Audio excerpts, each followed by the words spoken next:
Hello friends, स्वागत है आपके अपने ही चैनल ऑनलाइन स्टडी विथ नागमणि में।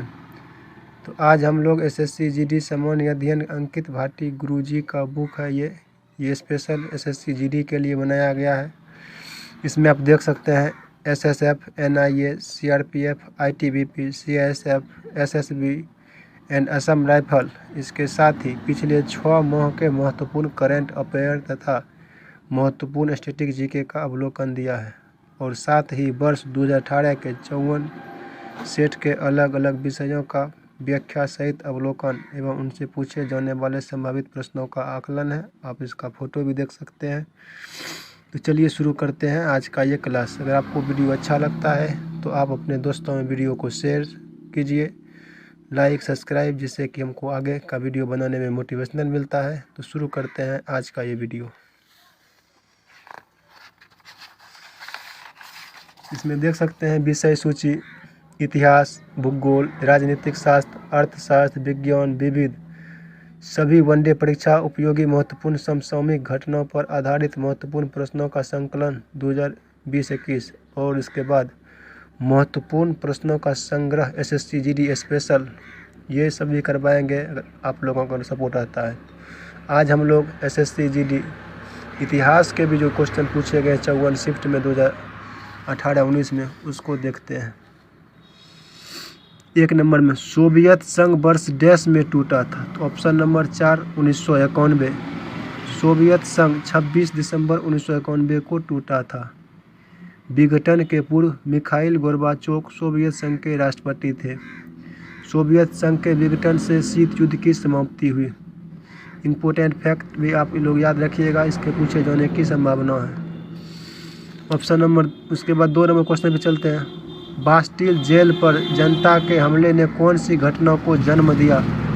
हो जाएगा ऑप्शन नंबर ए फ्रांस की क्रांति। बास्टिल जेल पर जनता के हमले ने फ्रांस के क्रांति को जन्म दिया। बास्टिल की घटना 14 जुलाई 1789 ईस्वी को हुआ था।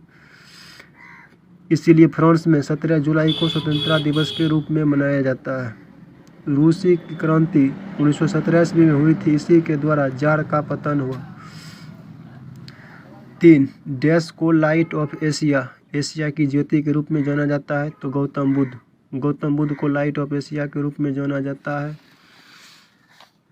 इन्हीं के जीवन पर एडविन अर्नाल्ड ने द लाइट ऑफ एशिया पुस्तक की रचना की। गांधी जी को अर्धनग्न फकीर की संज्ञा विंस्टन चर्चिल ने दी थी। आपको ये भी पूछा जा सकता है कि गांधी जी को अर्धनग्न फकीर की संज्ञा किसने दी थी? तो विंस्टन चर्चिल।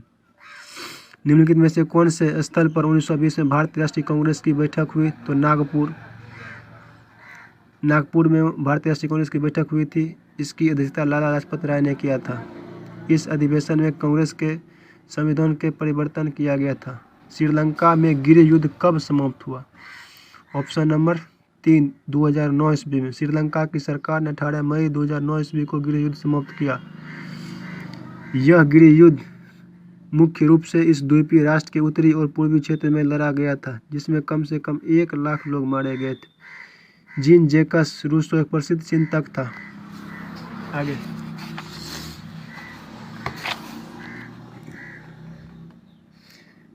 उन्होंने सामाजिक समझौता का सिद्धांत दिया। 7 अगस्त 1858 ईस्वी में ब्रिटिश संसद ने एक अधिनियम पारित किया जिसने कंपनी के शासन को समाप्त कर दिया। इसे कौन सा अधिनियम एक्ट कहा गया? तो ऑप्शन नंबर 2 भारत सरकार अधिनियम। 1 अगस्त 1858 ईस्वी को ब्रिटिश संसद द्वारा पारित अधिनियम जिसे कंपनी के शासन को समाप्त कर दिया को भारत सरकार अधिनियम एक्ट कहा गया। इस अधिनियम के द्वारा भारत के गवर्नर जनरल को वायसराय कहा जाने लगा। बनारस हिंदू विश्वविद्यालय की स्थापना किसने की थी? पंडित मदन मोहन मालवीय। बनारस हिंदू विश्वविद्यालय की स्थापना पंडित मदन मोहन मालवीय ने की थी। इसकी स्थापना के समय भारत के गवर्नर जनरल लॉर्ड हार्डिंग थे। सर सैयद अहमद खां ने 1875 में ओरिएंट कॉलेज की स्थापना की। 5 मार्च 1931 को संवैधानिक सुधारों की शर्तों पर बातचीत करने के लिए भारतीय राष्ट्रीय कांग्रेस की ओर से मोहनचंद करमचंद गांधी ने डैश के साथ उच्च स्तरीय आधिकारिक बैठक में भाग लिया? तो लॉर्ड इरविन। 10 सत्य के प्रयोग, my experiment with proof dash की आत्मकथा है? तो महात्मा गांधी। उसके बाद महात्मा जवाहरलाल नेहरू की आत्मकथा का नाम क्या है? Toward freedom. Toward freedom Jawaharlal Nehru की आत्मकथा का नाम है। एपीजे अब्दुल कलाम की आत्मकथा का नाम विंग्स ऑफ फायर है। दोनों ही क्वेश्चन महत्वपूर्ण है। हवा महल कहाँ है? तो जयपुर में। दिल्ली में लाल किला, आगरा में ताजमहल स्थित है। 12 गोंदी इरविन समझौता भारत के निम्नलिखित में से किस आंदोलन से संबंधित था? सविनय अवज्ञा आंदोलन। गोंदी इरविन समझौता भारत के सविनय अवज्ञा आंदोलन से संबंधित है। गोंदी इरविन समझौता 5 मार्च 1931 ईस्वी को हुआ था। रोलैक्ट एक्ट 26 जनवरी 1919 ईस्वी को पास हुआ था। असहयोग आंदोलन 1 अगस्त 1920 को शुरू हुआ। निम्नलिखित में से कौन फ्रांसीसी क्रांति के सिद्धांत से प्रेरित था? टीपू सुल्तान। टीपू सुल्तान फ्रांसीसी क्रांति के आदर्शों से प्रेरित थे। बदरुद्दीन तैयब जी ने कांग्रेस के तीसरे अधिवेशन की अध्यक्षता की थी। एनी बेसेंट कांग्रेस की पहली अध्यक्ष 1917 ईस्वी में बनी। आज हम लोग 25 क्वेश्चन देखेंगे। इसका 14 नंबर, भारतीय उपखंड में जन्म लेने वाला कौन सा भक्ति संगीत सूफी भक्ति संगीत का एक रूप है? कव्वाली। 15 ब्रह्म समाज का स्थापना की सबसे बड़ी उपलब्धि थी? राजा राम मोहन राय। राजा राम मोहन राय की स्थापना, ब्रह्म समाज की स्थापना राजा राम मोहन राय ने 20 अगस्त 1888 में कलकत्ता में की थी। स्वामी विवेकानंद ने परमहंस मिशन की स्थापना की थी। रामकृष्ण मिशन की स्थापना किसने किया था? स्वामी विवेकानंद ने। भारत के मशहूर शहनाई वादक कौन है? बिस्मिल्लाह खान। लतीफ़ खान मशहूर सारंगी वादक है। रविशंकर मशहूर सितार वादक है। प्लासी का युद्ध कौन से वर्ष लड़ा गया था? 1757 ईस्वी को। यह अंग्रेजों और बंगाल के नवाब सिराजुद्दौला के बीच लड़ा गया था। 18 भारत का लौह पुरुष किसे कहा गया? वल्लभ भाई पटेल को। बाल गंगाधर तिलक को लोकमान्य की उपाधि मिली। रविंद्रनाथ टैगोर ने 1915 ईस्वी में मोहनचंद करमचंद गांधी को महात्मा की उपाधि दी थी।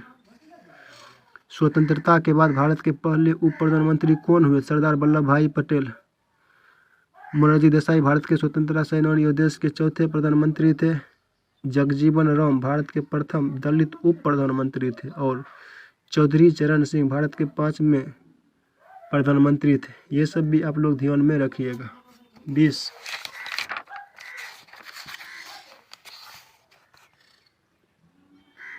1973 में जमींदारी प्रणाली किसके द्वारा शुरू किया गया था? तो कॉर्नवालिस।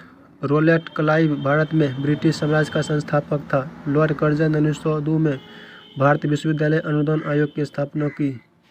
वह एकमात्र पाकिस्तानी